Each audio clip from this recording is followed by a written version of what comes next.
Wales was created when the King of Britain tried to walk up the great Mount Snowdon.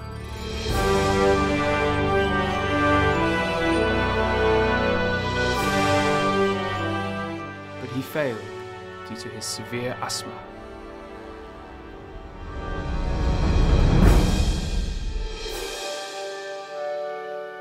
He had to be airlifted by a white dragon named Albi to the flat grounds below.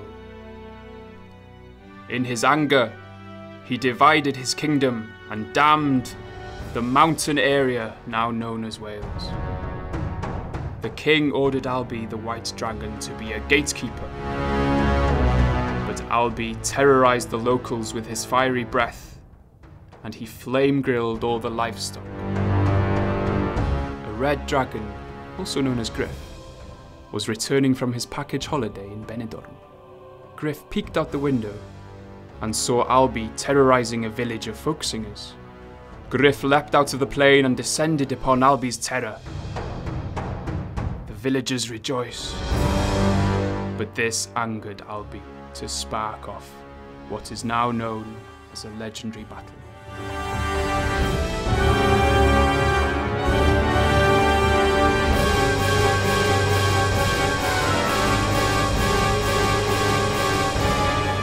The villagers slowly lost interest, returning to their daily chores. The dragons battled hard, spitting fireball after fireball. But Albi was feeling the burn on his pale skin and succumbed to the wrath of Griff. The villagers made merry and praised Griff as the saviour of Wales, idolising him forever. With the white dragon dead, the Welsh people raised their spirits with song.